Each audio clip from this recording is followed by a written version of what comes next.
kemarin itu di Pusat Neuroscience sempat ada tuh porn addiction. Apa yang terjadi ketika anak itu mengalami adiksi pornografi? Cuman buat mahasiswa sendiri sebenarnya penting gak sih buat tahu profesi peneliti itu? Iya. Dan kaitannya buat mahasiswa apa? Of course. Kamu pernah merasa bingung gak sih karir kamu mau kemana? Pernah. What actually yang kamu lakukan pada saat itu?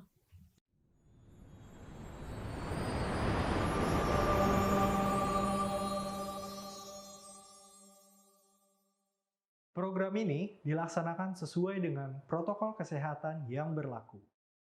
Halo semuanya, kembali lagi di YouTube UHAMKA Talk Podcast. Dan kali ini kita akan ngobrol-ngobrol nih, sesuatu hal yang baru dan menarik juga, tapi mungkin gak baru juga nih. Nah, kita bakal ngomongin apa sama Kak Yayu. Halo Dava, apa kabar Dava? Alhamdulillah, kakak gimana? Apa kabar? Alhamdulillah baik, so far so good lah. Oke, coba Kak jelasin dong, kakak itu sebenarnya siapa dan sekarang tuh kerjanya ngapain aja? Oke. Sebenarnya sekarang aku lagi sibuk jadi researcher aja. Sekarang jadi lagi dikasih kepercayaan sama Pusat Neuroscience itu sebagai kepala lab. Jadi akhirnya banyak hal yang harus diurus lah terkait dengan researchnya, terus juga manajemen researchnya, terus terkait dengan bagaimana flow researchnya gitu sih, metode dan sebagainya gitu. Terus ada lagi yang kakak kerjain nggak? Kayak misalkan ngisi acara atau kerjaan yang lain gitu? Ya, untuk ngisi-ngisi acara sih sebenarnya aku sering untuk dalam konteksnya behavior, misalnya kayak manajemen stres, apa dampaknya, terus juga terkait dengan entrepreneur, terus juga terkait dengan bagaimana memanajemen waktu supaya lebih produktif, tapi dari perspektifnya neuroscience dan juga psychology gitu loh. Oke. Nah berarti nama kakak ini Kak Ayu apa Kak Yayu nih? Sorry tadi jadi salah sebut nih. Gimana? I see. Nama aku tuh Yayu Hiza Anissa, tapi biasanya orang-orang panggilnya Ayu Hiza. Itu jadi udah kayak gimana ya? Nama panggung lah ya gitu. Iya. Nama panggung. Tapi emang biasa kalau di webinar gitu dipanggilnya Ayu Hiza. Iya, betul. Nah, Kak Ayu kan tadi sempat ngomongin soal menjadi researcher ya. Yes. Nah itu, tapi kakak lulusan apa sih Kak sebenarnya? Aku S1 psikologi, S2 manajemen. Hah? Weird. Terus, tapi kenapa bisa berakhir menjadi seorang peneliti gitu? Ya, sebenarnya jadi peneliti itu udah kayak passionnya dari awal sih. When I was 5, aku baca bukunya Alexander the Great, yang dia itu penulis kidal. Pada saat itu di bukunya diceritakan dia kidal, terus dia pada saat itu melihat ada orang dia nggak bisa menaklukkan si kuda liar gitu pada saat dia lagi jalan. Terus dia tipikal orang yang mengamati sampai akhirnya dia bisa menaklukkan si kudanya itu gitu. Padahal dia bukan pawangnya, bukan ahli juga dalam mengerti kuda gitu loh. Dari situ awalnya mulai kayak tertarik untuk mencari sesuatu yang memang akhirnya kita tahu jawabannya. Nontonlah banyak hal-hal detektif gitu kan, nontonlah tentang hal-hal yang memang ya konteksnya mencari jawaban gitu loh, dan akhirnya jadi seneng aja gitu loh ada di dunia research gitu loh. Menarik juga, gitu loh, mencari sesuatu gitu loh kan. Berarti suka penasaran juga dong ya? Yes. Dan ketika menemukan sesuatu itu menjadi kepuasan tersendiri gitu ya? Iya betul. I see. Cuman puas gitu. Tapi banyak banget nih Kak, kalau misalnya kayak lulusan psikologi yang gue tahu ya, itu memilih untuk menjadi HRD atau menjadi hal-hal yang emang berhubungan sama psikologi. Tapi buat penelitian ini gitu Kak, kenapa sampai akhirnya selain tadi yang udah kakak ceritain bisa menempatkan hati atau passionnya di penelitian ini? Gitu? Selain passion, sebetulnya yang namanya research itu jalanan sepi. Jalanan sepi for me. Jadi kalau misalnya orang itu kan kalau misalnya udah masuk S1-nya psikologi, dia S2-nya ngambil klinis misalnya gitu kan, atau dia jadi HR lah, ambil PO gitu kan. Nah, saingan psikologi itu banyak. Saingan HR itu banyak, tapi yang researcher itu jarang banget ada orang mau nyentuh. Jalanan sepi. Jadi daripada banyak saingan ya kan, jalanan sepi aja, ditambah itu passion gue gitu loh. Makanya berarti tadi nggak salah dong kalau bilang ini tuh mungkin sesuatu yang baru atau asing sebenarnya di kedengaran orang-orang. Karena kalau misalnya gue tanya sama teman-teman gue, lu cita-citanya apa? Itu jarang banget yang bilang ada yang pengen jadi peneliti kayak gitu. Nah, tapi kita mungkin bakal bahas lebih lanjut nih. Esensi sebagai seorang peneliti itu apa sih? Cuman kalau misalkan definisi penelitian nih, menurut Kak Ayu sendiri itu apa, dan kalau profesi peneliti itu ngapain aja? Nah, kalau sebenarnya ada hal yang prinsip sekali yang memang researcher itu harus pegang. Salah boleh, bohong jangan. Itu kata supervisor saya, bohong itu jangan, tapi salah itu boleh. Salah dalam penelitian boleh. Tapi membohongi data, hasil data, terus juga memanipulasi itu nggak boleh. Jadi kalau misalnya apa yang dikerjakan peneliti itu collecting data, organizing data, terus juga kita menganalisis, and then finding trends, insight, itu yang kita cari. Kita cari jawaban atas permasalahan, atau kita malah mencari fenomena baru dari hasil risetnya. Mungkin kita bisa mencari, malah antara dapat solusi atau dapat masalah baru gitu loh hasil riset itu, gitu kan. Nah itu yang biasa kita kerjakan gitu loh. Either kita nyari jawaban, either kita cari solusi, either kita cari masalah baru akhirnya gitu loh. Terkait dengan collecting data, organizing, analysis itu. Oke. Nah kalau misalnya di tempat kerja kakak sekarang nih, apa yang biasa kakak teliti? Kebanyakan ini kita sedang teliti lebih ke industrial sih, lebih ke masalah advertise, terus juga dampak-dampak gitu. Yang terakhir itu kita pakai human eye tracker. Jadi di pusat neuroscience itu ada beberapa tools yang memang membantu kita untuk research kayak elektroencephalografi, itu EEG. Jadi kalau nonton X-Men, Dava dulu suka nonton X-Men gak? Suka ya. Kan suka ada ya, ada dia cuplikannya yang dia kayak pakai elektroda itu. Iya, yang di kepala gitu kan. Nah itu fungsinya apa kalau di mirip. Jadi itu brain imaging. Jadi kita buat ngelihat kayak brain wave-nya. Dipakai lah namanya elektroda yang kecil-kecil itu di otak. Nah, yang ditaruh di kepala itu elektroda namanya. Terus kemudian ada human eye tracker. Dia adalah teknologi infrared yang memang membantu kita untuk mengetahui kemana sih sebenarnya arah pandangan kita, attract our eyes gaze lah gitu. Jadi kita bisa tahu, oh kira-kira orang ini ketika diberikan media tertentu dia melihatnya ke salah satu objek yang misalnya di atas gitu loh. Kita bisa tahu sana. Kenapa kita bisa tahu? Oh ternyata kan di human eye tracker ada namanya gaze plot, ada heat map. Heat map itu untuk kita mengetahui kira-kira di mana nih dia getting attention gitu loh. Jadi alat itu berguna banget ya untuk penelitian kakak ya. Yes. Tapi emang cukup menarik sih kalau misalnya ngelihat X-Men tuh, kalau misalnya aku lagi nonton itu berarti kan kalau misalnya dipakai pada saat itu kan kita bisa mempengaruhi pikiran orang ya. Tapi kalau ini dipakai untuk bisa menganalisa orang ketika melihat sesuatu. Apakah si orang apa yang terjadi dalam otak manusia? Gelombang apa yang terjadi dalam otak manusia ketika diberikan stimulus tertentu gitu. Misalnya kemarin itu di pusat neuroscience sempat ada tuh porn addiction. Apa yang terjadi ketika anak itu mengalami adiksi pornografi? Pakai EEG. Nah hasilnya gimana? Di otak depannya, di bagian prefrontal itu ada yang namanya braking system. Ketika anak itu udah kena porn addiction, braking systemnya rusak. Akhirnya apa? Dia sulit untuk mengetahui mana salah mana benar gitu. Kadang dikasih tahu juga jadi bebal gitu. That's actually impact of porn addiction gitu. Jadi sulit untuk memberikan keputusan juga kali kayak. Yes, exactly gitu Dava. Nah buat teman-teman mungkin yang suka bimbang, nah itu perlu dicek ya kayak. Siapa tahu edik sama hal-hal yang seperti itu. Tapi itu emang parah sih sebenarnya. Apalagi di masa-masa di umur-umur sekarang ya, yang dimana pilihan kita itu menentukan masa depan kita. Kalau lo bimbang hanya karena hal tersebut, itu sayang banget sih. Tapi kakak juga pernah meneliti iklan berarti? Spesifik iklan ya. Oke, salah satu contohnya yang mungkin bisa dikasih tahu, iklan apa yang udah pernah kakak teliti? Kita meneliti salah satu iklan kayak di billboard lah. Kalau misalnya teman-teman ngelihat gitu kayak ada di sinetron, misalnya di TV itu ada kayak yang satu roll banner di sini, terus ada yang, nah itu kita yang teliti, saya pakai human eye tracker waktu itu. Oke. Nah, gue mau tahu dong kak, itu cara kakak meneliti seperti apa? Jadi gue bakal ngasih tahu satu iklan, mungkin kakak pernah lihat juga. Jadi kalau misalnya di YouTube itu, kan kita di podcast ini kan bakal tayang di YouTube juga. Yes. Banyak banget iklan Jackie Chan. Nah, jadi ada salah satu e-commerce yang benar-benar yang memberikan ambasador kan si Jackie Chan ini. I see. Nah, jadi itu di awal detik-detik awal itu dia ya biasalah kungfu karena kan Jackie Chan itu terkenal dengan hal tersebut. Nah, sampai di tengah video dia mulai melakukan promosinya dengan joget-jogetnya. Nah ini pasti teman-teman tahu nih. Karena jujur teman-teman gue tuh kalau misalkan gue suruh nonton podcast gue suka bercanda kayak misalnya, Dap sebenarnya tuh gue kalau nonton podcast lu cuma nungguin Jackie Chan gitu. Lu Jackie Chan yang gimana? Oh sebenarnya ada iklan ya kan, iklan yang di awal podcast tuh biasanya ada Jackie Chan-nya. Nah tapi kalau kakak udah pernah nonton iklan itu sebelumnya belum? Iya, udah pernah lihat. Nah itu gimana? Kalau cara meneliti dari iklan Jackie Chan tersebut?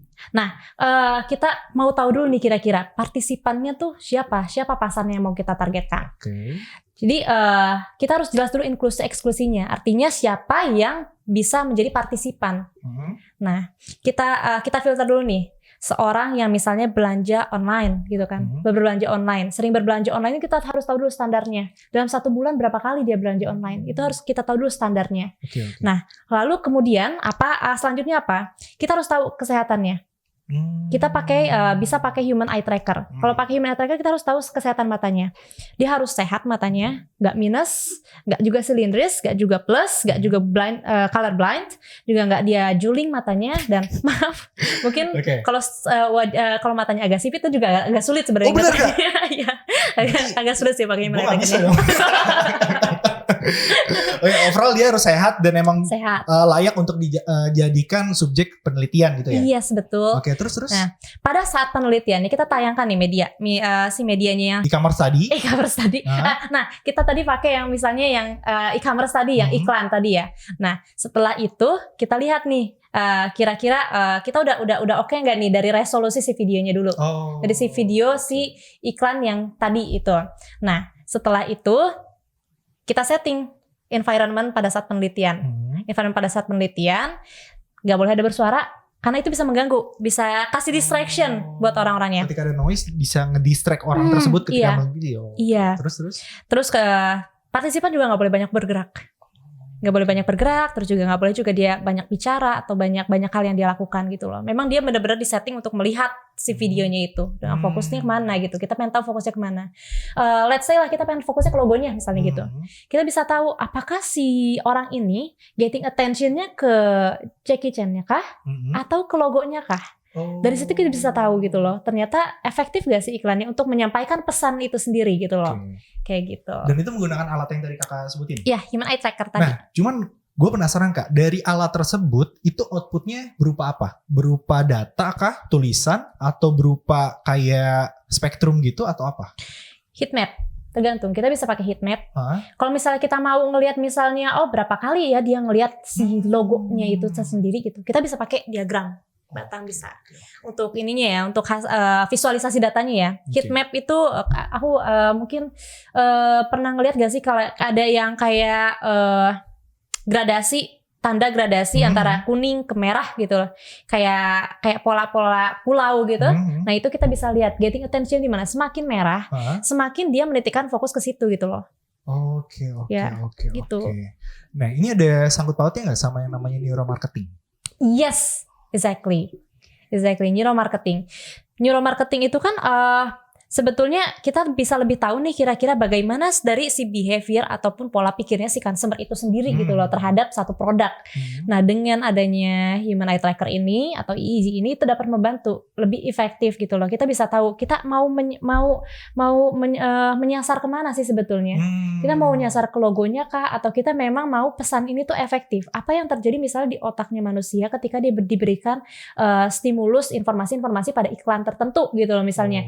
Apakah tersampaikan atau enggak gitu loh. Malah pada zaman sekarang tuh malah lagi trennya subliminal. Apa tuh? Subliminal, dia pesan-pesan tersembunyi. Oh, jadi ada selipan-selipan gitu ya?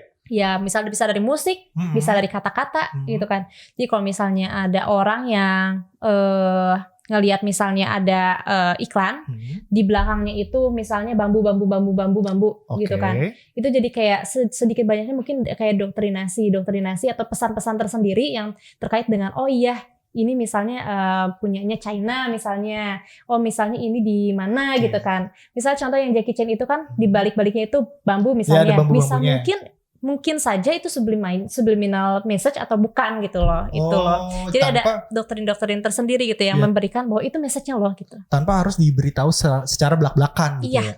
Jadi soft sekali diperlihatkannya, bisa dari gambar, bisa dari suara, atau bisa dari satu kata. Seru banget sih kak. Ini gue jadi kayak pengen neliti juga sih, karena kan gue udah di semester akhir ini pasti dekat banget sama penelitian kan. Cuman buat mahasiswa sendiri sebenarnya penting gak sih buat tahu profesi peneliti itu? Iya. Dan kaitannya buat mahasiswa apa? Of course. Kamu pernah merasa bingung gak sih karir kamu mau kemana? Pernah. What actually yang kamu lakukan pada saat itu? Yang gue lakukan biasanya riset, cari apa yang cocok sama gue dan apa yang pas buat gue ke depannya. Ya, beberapa dari kita kan pasti banyak yang bingung nih. Banyak yang bingung. Itu pun juga aku pernah ada di fase itu. But I do research by myself. ini pun juga secara nggak langsung juga membantu kita untuk thinking out of the box sebetulnya. Thinking out of the box itu bukan something luxury yang orang tertentu yang bisa punya gitu. Benar. Tapi yang kita latih untuk pelajar, kita memang diharuskan untuk berpikir di luar box gitu, thinking out of the box. Kita memang diharuskan seperti itu kan, untuk mengetahui solusi dari permasalahan kita. Karena permasalahan kita itu bukan hanya terkait dengan IPK dan nilai saja, tapi kan kedepannya masih banyak tuh. Nah, makanya kita harus benar-benar berpikir kritis. Nah, dengan cara research ini membuat kita lebih terstruktur dalam berpikir. Dan juga mencari kenapa, what, who, when, where, why-nya itu loh, 5W+1 hanya itu kita cari. Jadi secara tidak langsung kita bisa terlatih untuk berpikir lebih kritis. Selain itu juga kita lebih terstruktur untuk berpikir. Dan juga melatih untuk bagaimana problem solving-nya sendiri gitu. Karena banyak banget teman-teman gue tuh kalau bisa berpikir tuh dia loncat-loncat, terus atau enggak randomly gitu, dia nggak jelas gitu kayak gimana. Atau malah impulsif. Nah, benar. Atau malah impulsif. Gitu. Tapi dengan profesi peneliti ini, atau kita tahu cara meneliti dengan baik dan benar, kita jadi terangsang sendiri ya cara berpikir kita seperti apa. Kayak iya gitu. Betul. Itu membantu kita banget. Apalagi juga kita lebih concern to detail sih. Benar. Ya kan? Ya jadi kan Kak Ayu sering banget meneliti nih. Nah mungkin ada saat Kak Ayu meneliti nih kejadian-kejadian lucu, atau mungkin yang diteliti nih sebenarnya kayak lucu deh, tapi kenapa gue harus tetap meneliti ini karena kerjaan kayak gitu atau gimana? I see. Aku pernah ada satu kejadian. Waktu itu aku bukan di sini, dia bukan researcher di sini ya. Jadi waktu itu aku di qualitative research, terus kita pakai human eye tracker-nya yang memang dia bisa mobile, yang kacamata. Nah, lalu pada saat itu kita kan kita mau lihat product placement kan. Product placement tuh consumer tuh tertariknya di mana sih? Product placement. Kita jalan ke supermarket. Dan itu benar-benar kayak diliatin, karena kacamatanya itu benar-benar dikasih tali. Itu untuk human eye tracker itu bentuknya kacamata kan. Jadi orang pada ngeliatin, satpam diliatin. Kita sampai benar-benar ini gimana ya kalau misalnya ada sapa orang, kita jadinya bias lagi nih penelitiannya gitu loh. Kita benar-benar kayak ngeliat nunggu sepi itu sampai kayak nungguin dari pagi sampai sore dulu gitu loh, baru kayak ngeliat dulu situasi. Dan itu sempat yang kayak beberapa kali datanya malah nggak ke-record gitu loh. Itu sempat di situ. Dan akhirnya kita benar-benar kayak ya sudah lagi-lagi. Dan refleksnya si orangnya itu, si partisipannya, kacamatanya keatasin. Lah maksudnya? Dia kira kacamatanya dia. Jadi keatasin. Ya itulah. Jadi kayak beberapa kali jadi kita kayak yang aduh akhirnya kita udah nunggu dari pagi sampai dengan sore. Balik lagi gitu. Untuk ngulang gitu. Jadi datanya malah tidak terinput secara sempurna gitu ya? Iya, jadi kita harus ngulang lagi prosesnya dari awal. Dan itu cukup melelahkan dan ya agak lucunya ketika dia naikin ke atas itu ya. Mungkin kebiasaan dia. Tapi yang gue denger jadi di situ tantangannya ya. Tantangannya. Seru juga sih kalau misalnya kita bisa kerja di lapangan, apalagi sesuai dengan hati kita gitu. Itu nggak bakal bosen sih. Iya betul banget. Tapi kalau misalnya Dava sendiri nih misalnya, Dava sendiri punya passion kan? Passionnya kira-kira apakah? Passionnya itu gue lebih suka public speaking. Termasuk public speaking. Itu kalau misalnya kita mau lihat dari neuropsychology-nya, dari perspektif neuroscience, itu pun juga ada hal-hal yang berpengaruh gitu loh ketika kita mau menampilkan diri kita di publik gitu loh. Itu pun juga ada. Jadi semuanya bisa diteliti gitu ya. Iya. Cuma kan gue kan bakal jadi peneliti juga nih. Mantap nih. Ya, maksudnya at least buat skripsi gue dulu nih. Kan? Cuman apa sih yang bisa UHAMKA berikan atau yang UHAMKA dukung untuk peneliti-peneliti muda? Kalau misal di UHAMKA itu kan ada program yang namanya kolaborasi dengan dosen. Jadi misalnya Dava nih bikin skripsi nih. Dari si skripsi ini dikolaborasikan dengan dosen pembimbing yang kemudian nanti jadi paper yang dipublikasi secara indeks Scopus. Itu bisa jadi mendukung karirnya si mahasiswa itu sendiri. Untuk apa? Untuk daftar S2. Untuk portofolio nanti buat nanti kelanjutan S3. Ternyata udah punya track recordnya. Kamu pernah meneliti gitu loh Dava. Dan itu sangat membantu ya kayak? Sangat membantu sekali. Apalagi juga terkait akademisi memang sangat membantu ya. Benar. Tapi terkait dengan bagaimana pola pikir kita pun itu sangat membantu juga gitu loh. Terus kalau misalkan selain peneliti muda nih, kira-kira UHAMKA itu akan memberikan fasilitas apa atau dukungan apa nih untuk misalkan riset tentang perekonomian, lingkungan, terus hal-hal semacamnya? UHAMKA itu benar-benar memfasilitasi kita untuk namanya riset itu bukan cuma untuk dosen-dosen saja, tapi juga murid-muridnya juga untuk berinovasi. Inovasi juga itu penting sekali. Apalagi kan sekarang kalau misalnya kita baca berita ya, arah perguruan tinggi itu sudah ke inovasi.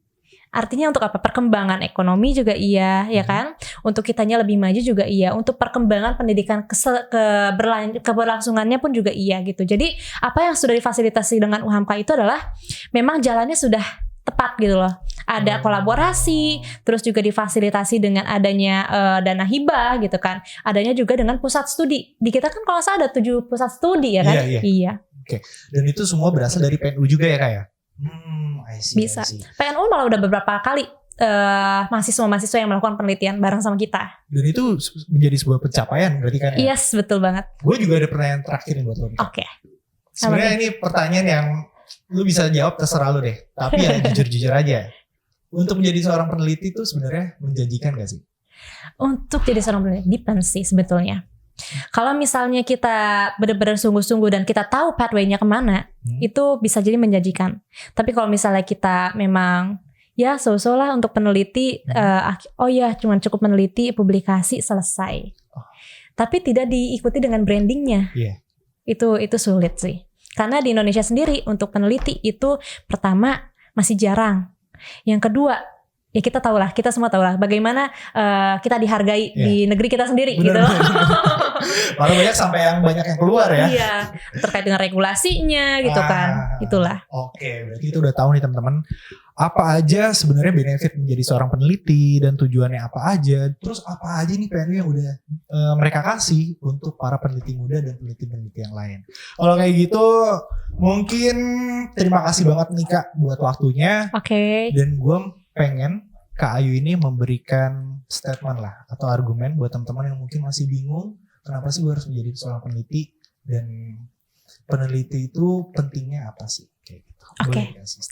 Nah, untuk teman-teman yang ngedengerin You Podcast, jangan lupa karena memang apapun yang kita inginkan itu dasarnya adalah research. Kita harus perlu banget untuk tahu diri kita, maunya kita itu apa, dan kita mulai dari berpikir terstruktur agar tidak salah langkah itu sih. Oke.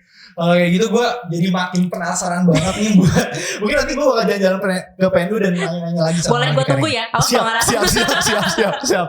Oke kalau gitu terima kasih banget Kak Ayu nih buat waktunya. Gue tahu lu sibuk banget tapi gue senang banget lu udah bisa kesini dan nyampein ilmu buat kita. I see. Semoga teman-teman terus ngikutin kita terus untuk konten-konten selanjutnya dan jangan lupa untuk like, comment, dan subscribe. Dadah.